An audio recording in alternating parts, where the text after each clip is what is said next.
Hello everyone and welcome back to Kentucky Garden Gal. I am Nancy and it is the first day of August, so we are going to go through our August gardening tips in this video. We are a zone 7, so these will are primarily for zone 7. However, if you're in other zones, I'm sure there's information that can also be viable for you.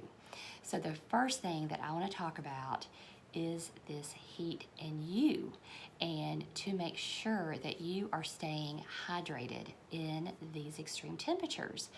Traditionally for us, August is our hottest month. However, July has felt like August. It has just been hot. We've had extreme amounts of rain, so we have weeds everywhere. It has been so humid. The humidity, oh my goodness, has just been off the charts. So real quick, let me give you the signs of heat exhaustion because it is serious and it can lead to a stroke or heart attack.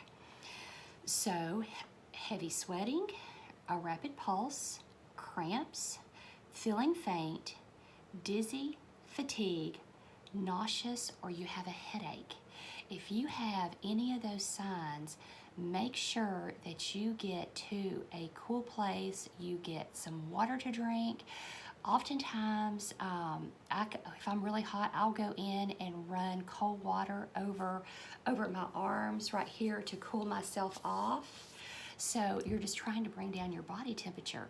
I'm not a nurse. I'm not trying to give you false medical advice. I'm just saying, be careful because you can get yourself into a bind pretty quick out there. So let's watch out and make sure that we are staying hydrated, we're wearing our sunscreen, and I do my gardening in the morning or in the late evenings. In the middle of the day, I'm in the house, I'm in the air conditioner, and I do not feel guilty about it. I think that's being smart. So another thing that we can do is divide our perennials, and we are talking hostas, oriental poppies, lilies, daylilies, ornamental grasses, and bearded iris. This is a good time if you want to dig those up and separate them, because after you've had them in the same place for so long, they do tend to get overcrowded, and most of the time they're not going to do as well if they're overcrowded. So perhaps you want to make another garden bed somewhere in your garden, or you want to give them to a friend, take them to a plant swap, whatever. This is a great time to do it, August. So another thing is August is a great month to dig up your peonies. And these are the spring shrub type flowers that we just love. And traditionally, peonies have really deep roots.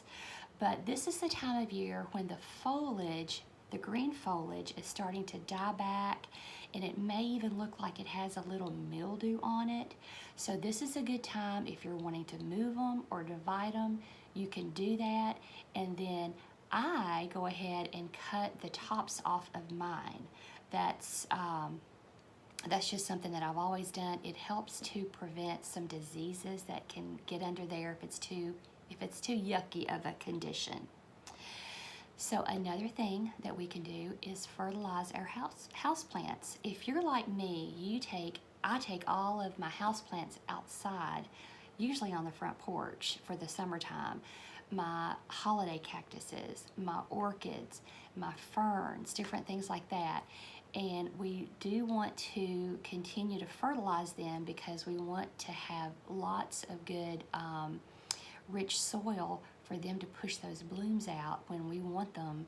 Now mine are Thanksgiving cactuses, so it would be for Thanksgiving.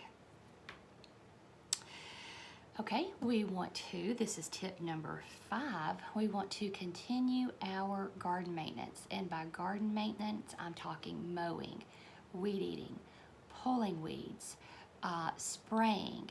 I put down Slug X. I have done that starting in January. I've done that the beginning of every month, and I have not seen any Japanese beetles this year, and I am just thrilled. I have found some in the skimmer of the pool, so I'm not sure if they're coming maybe from a neighbor's yard, But I always had trouble with my Rose of Sharon. They would just devastate my Rose of Sharon. They haven't touched them this year. So I am pretty happy with that. And then if you are, I'm putting down Rose Care. It's a it does three things. It fertilizes, protects against diseases, and I'm not sure what the third one is. But anyways, whatever it is, it's working because my roses are looking great. My David Austins, this is their first year, and I have just been thrilled with the blooms that they've pushed out this year. So I'm super happy about that. And also, you start checking out your garden tools. You know, when you have the proper tool, when you're doing a job, it doesn't matter what it is, but especially in the garden, having the proper tools really makes less work. And start looking at your garden tools. See what maybe you need to replace, see what you need to add, because these are going to start going on clearance pretty soon. More likely the end of this month, next month, every time I go to a big box store, I always hit the clearance aisles for the garden center just to see what they have on clearance, because I do try to buy as much as possible off season so that I get it a little bit cheaper. If you want to have a fall crop, now is the time to plant your peas, your spinach, your Swiss chard, beets, broccoli, carrots, lettuce, and arugula. And yes, I actually made notes for this video because I didn't want to forget anything. So those are crops that do really well for us in Zone 7 in the fall. So you want to get those out so that you can have another planting of those. Now, it just amazes me. I have been a gardener for 30 years. Keeping a house, I got married in 1986, so started keeping a house in 1986. It just amazes me at the new things that you learn. So I have come across a hobby that I just think is so cool. It's called rock hounding, and I'm going to put some pictures up. There was a lady in one of my Facebook groups, you know how I love those, and she put these pictures up, and I was like, that is the coolest thing ever. And the great thing is, at the farm, there's rocks everywhere. So this is, when I go to the farm, it will be a great area for me to find rocks. And I'm gonna go ahead and put those pictures up. And one of the things that I really like is how she does her succulents in rocks. I think that is a really neat way to display your succulents. And then the metal containers that you're seeing, you find those yard sales, thrifting, those are just, those are pretty common to find, but I never thought about filling them with rocks. And it just adds a vertical dimension to your garden depending on what size container you have. And I really love, I want to get a bowling ball and do the rocks and then the little flat glass in the flower pattern. I just think that is precious, and I love that.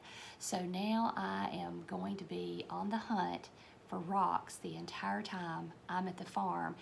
And luckily, my forefathers, we literally have piles and piles, I mean, half as tall as I am, if not as tall as I am, along fence rows, because when they were out there digging up to plant a crop, they would throw the rocks out.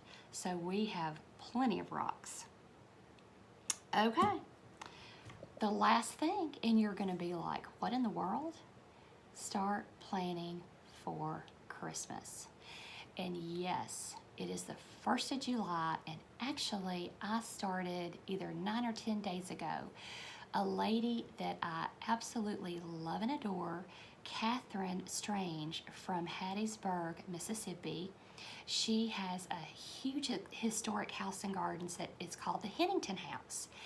And I think it was around the 20th of July, she started daily making videos. and getting tips to get started for your holiday planning now. And I'm telling you, I've never done it this early, and I have watched her, and now it makes sense how she does so much, and she's not just stressed out. So I'll put a link to those tips of hers to the video, and then I shared one on the Facebook page this morning where she had kind of done a recap, and that is really good if maybe you don't have time to watch the videos. But her tips are so practical, and she has done this. She has teas and weddings. She hosts events constantly at her house, and she's always ready. Everything always looks good, and you're like, how does she do this? Because she pre-plans. So I am really excited to do this for this year, and I'm really excited to use her tips. And you know, days when it's hot like this, when you're sitting around kind of waiting until you can go outside and it's safe to do things, this is the time to make your list. You know, everything that you want to do, every party you want to have or attend, the gifts that you want to buy, this is the time to do it. And then you can just hit the ground running. So I hope you've enjoyed this video. I appreciate everybody that's watched. Please hit the subscribe button if you're not a subscriber to the channel. Hit the like button, share this. It helps the content get out and just helps the channel. And I appreciate and love all of you so much. And we will see you in the next video.